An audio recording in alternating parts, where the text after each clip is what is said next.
Hello friends, मैं Yatin coverage study में आपका स्वागत करता हूं। आज हम यूपीएससी ईपीएफओ की बुक का रिव्यू करने वाले हैं। इस बुक के राइटर हैं करण चौधरी और इसे चौधरी पब्लिकेशन द्वारा प्रकाशित किया गया है। यह पुस्तक हिंदी और इंग्लिश दोनों ही माध्यमों में उपलब्ध है। हिंदी में इसका चौथा संस्करण आ चुका है और इंग्लिश में भी इसका चौथा संस्करण आ चुका है। यह 2020-21 में पब्लिश की गई है और जब देख सकते हैं सभी जो चैप्टर्स हैं इसके वो नए और बिल्कुल नवीन हैं। इस पुस्तक के बारे में चलो आगे देखते हैं क्या क्या है। फ्रेंड्स, शुरू करते हैं इस बुक का रिव्यू। आप देख सकते हैं यह पुस्तक तृतीय संस्करण में उपलब्ध है। 2020-21 में इसको लिखा गया है और इसके राइटर, जैसा कि मैंने पहले ही बताया है, करण चौधरी और अवनीश इसके राइटर हैं। इस बुक को टाइटल पेज आपने देख लिया है। अंदर चलते हैं, देखते हैं इसमें क्या क्या चीज़ें हैं। इस पुस्तक में जैसे हम इसको खोलते हैं, इसको एंटर करते हैं इस बुक में सबसे खास बात यह है कि जो चीज़ें लिखी गई हैं, जो भी चैप्टर्स लिखे गए हैं, वह सभी चैप्टर्स पैराग्राफ फॉर्म में लिखे गए हैं। इसमें सबसे पहले हम इसकी अनुक्रमाका को, आज के इंडेक्स को देख लेते हैं। इसके इंडेक्स में जो पहला चैप्टर है वो है श्रमिक विधि यानी लेबर लॉज का। दूसरा चैप्टर है इसमें औद्योगिक चक्र यानी कि इंडस्ट्रियल रिलेशन का। तीसरा है अकाउंटिंग का। चौथा ऑडिटिंग या अंकेक्षण का। पांचवा चैप्टर बीमा यानी इंश्योरेंस का है। छठा चैप्टर आप देख सकते हैं इसमें बीमा विनियामक और विकास प्राधिकरण इरडा का है। नेक्स्ट है कर्मचारी भविष्य निधि ईपीएफ एम्प्लॉय प्रोविडेंट फंड, इसका 7वां चैप्टर है। 8वां चैप्टर इसमें कंप्यूटर से रिलेटेड है।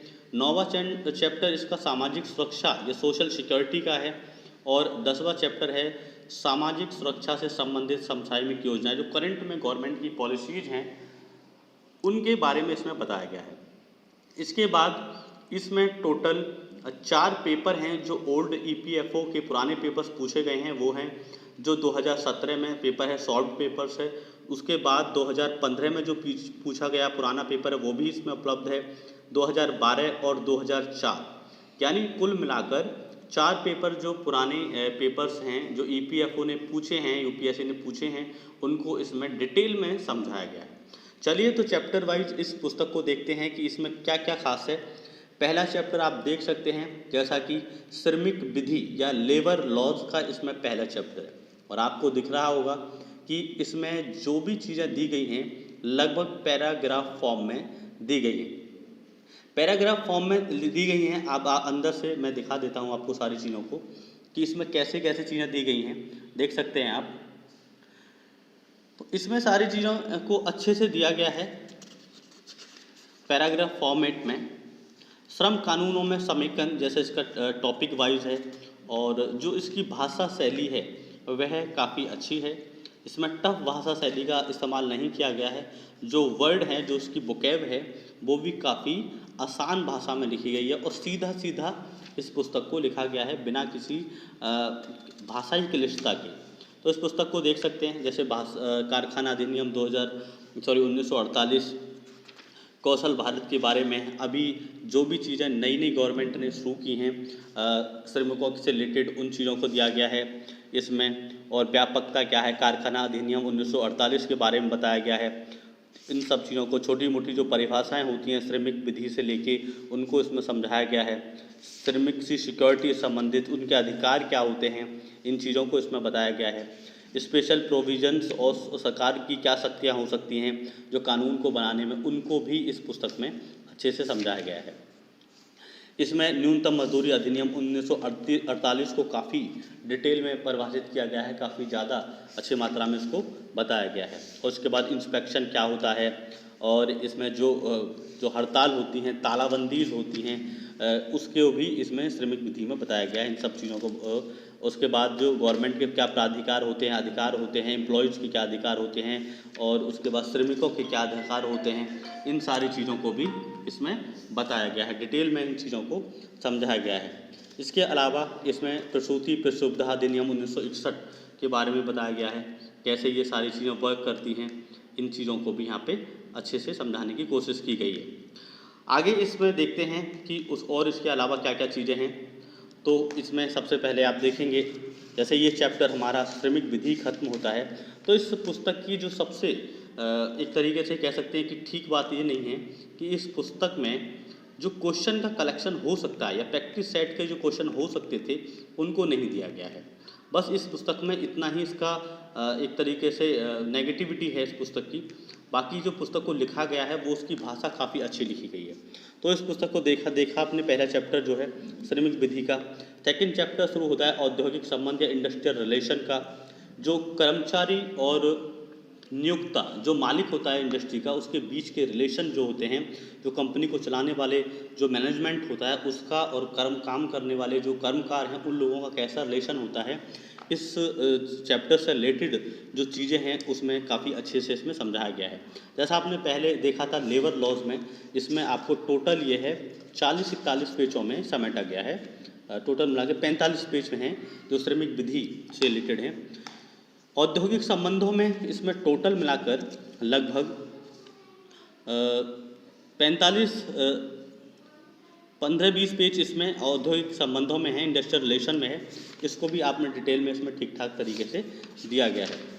जो चीज़ें हैं हो सकती हैं इसमें, ब्लू इकोनॉमी क्या होती है, जो करंट से रिलेटेड चीज़ें हैं, गिग इकोनॉमी किस टाइप की होती है, और उसके बाद राष्ट्रीय खनिज नीति 2019, डिजिटल इंडिया के बारे में, चौथी औद्योगिक क्रांति जो हाल ही में शुरू हुई उसके बारे में, सूचना प्रौद्योगिकी अधिनियम 2000, राष्ट्रीय इलेक्ट्रॉनिक्स नीति 2019, अटल इनोवेशन मिशन, इसके बारे में इसमें काफ़ी अच्छे से डिटेल से दिया गया है। थर्ड चैप्टर है इसका अकाउंटिंग का, लेखांकन का। इस चैप्टर में भी काफ़ी अच्छा खासा इन्होंने डिटेल में दिया है। अकाउंटिंग के बारे में उसकी सारी जितनी भी नॉलेज हो सकती है वो लगभग इन्होंने पैराग्राफ फॉर्मेट में और कहीं कहीं पर जहाँ पे ज़रूरत पड़ी है वहाँ पे चैप्टर वाइज भी इस चीज़ को सारणी वाइज भी लिखा है। चौथा चैप्टर है इसका ऑडिटिंग का, अंकेक्षण का। इस चैप्टर को भी इन्होंने थोड़े शॉर्ट में लिखा है, ज़्यादा नहीं लिखा है, 10-15-20 पेजों में इसको समेटा गया है, लेकिन फिर भी जितनी आवश्यकता हो सकती है उसको काफ़ी मात्रा में लिखा है। इसके अलावा एक नया चैप्टर है इंश्योरेंस का, बीमा का। बीमा को भी इन्होंने ठीक ठाक लिखा है। इंश्योरेंस की जितनी भी योजना है, पॉलिसी गवर्नमेंट ने कब चालू किया, इन सब चीज़ों के बारे में इन्होंने लिखा है। इन्होंने 5-6 पेजों में समेटा है। इसके अलावा बीमा विधायक और विकास प्राधिकरण इरडा के बारे में इन्होंने भी काफ़ी अच्छे से डिटेल में दिया है। ये भी चैप्टर काफ़ी महत्वपूर्ण है। नेक्स्ट चैप्टर है इसमें कर्मचारी भविष्य निधि यानी EPF, एम्प्लॉय प्रोविडेंट फंड। इसको भी इन्होंने डिटेल में दिया है, काफ़ी अच्छे से समझाने की कोशिश की है। और इसका काफ़ी बड़ा चैप्टर है कंप्यूटर का। कंप्यूटर को भी इन्होंने काफ़ी अच्छे से समझाने का प्रयास किया है और कंप्यूटर को भी 15-20 पेजों में इन्होंने करीब लगभग 15 पेज हैं कंप्यूटर के भी, इन्होंने समझाने का प्रयास किया है। 9वां या 9th चैप्टर है इसका सोशल सिक्योरिटी का, सामाजिक सुरक्षा का। सामाजिक सुरक्षा के बारे में इन्होंने इसमें बताया है और 2 पार्ट में इसे डिवाइड किया है सोशल सिक्योरिटी को। सोशल सिक्योरिटी से रिलेटेड जो भी गवर्नमेंट ने करंट में योजना या पॉलिसी, जो सामाजिक सुरक्षा से संबंधित जो योजनाएं हैं, पॉलिसीज़ हैं, उनको भी इन्होंने समझाने का प्रयास किया है और काफ़ी अच्छे से ये समझाया है। जैसे राष्ट्रीय जनसंख्या नीति 2019, प्रधानमंत्री जनधन योजना, इसके बाद राष्ट्रीय खाद्य सुरक्षा अधिनियम 2013, अंत्योदय अन्न योजना और किसान संबंधा योजना, दीनदयाल उपाध्याय ग्रामीण कौशल योजना, अटल पेंशन, स्वच्छ भारत अभियान और राष्ट्रीय बाल स्वास्थ्य कार्यक्रम, प्रधानमंत्री मुद्रा योजना, राष्ट्रीय स्वास्थ्य बीमा योजना, इन सभी को इन्होंने काफ़ी डिटेल में समझाने का प्रयास किया है। वैश्विक ऊर्जा की समीक्षा 2020, इसमें भी इस चैप्टर को भी इन्होंने काफ़ी डिटेल में, पॉक्सो अधिनियम 2020 और वैश्विक लैंगिक अनुपात रिपोर्ट 2020 को भी इसमें जोड़ा, यानी करंट के भी कई टॉपिक्स को इसमें जोड़ने का प्रयास किया गया। तो यह है कुल मिला के यह पुस्तक काफ़ी अच्छी खासी साबित हो सकती है। इसके अलावा जब ये पुस्तक के जो थ्योरेटिकल पार्ट है वो ख़त्म होता है तो इसमें क्वेश्चन फॉर्मेट शुरू हो जाता है। 2017 में पूछा गया जो EPFO का पेपर है वो भी इन्होंने डिटेल में दिया है। आप देख सकते हैं कि किस तरीके से इन्होंने क्वेश्चन को डिटेल में समझाया गया, उनके आंसर भी समझाए हैं और पूरे चैप्टर्स को डिवाइड किया। ये 2017 का पेपर है। इसके अलावा 2017 के अलावा ये देख सकते हैं आप 2015 का पेपर भी इन्होंने पूरा का पूरा दिया है।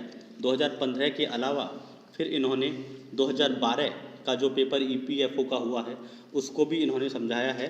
और इसमें फिर इन्होंने 2004 में जो पेपर ऑलरेडी हो चुका है वो इसमें समझाया। कुल मिला के इसमें 4 पेपर्स दिए गए हैं और थ्योरेटिकल पार्ट है। भाषा इसकी अच्छी खासी है।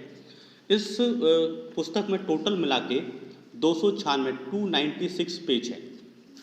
इस पुस्तक में 296 यानी 296 पेज हैं, इन पेजों की संख्या है। और आप देख सकते हैं इसमें जो क्वेश्चन का पार्ट है वो लगभग देख लेते हैं हम, इसमें कितने पेज क्वेश्चन में हैं और कितने पेज इसमें थ्योरेटिकल पार्ट में हैं।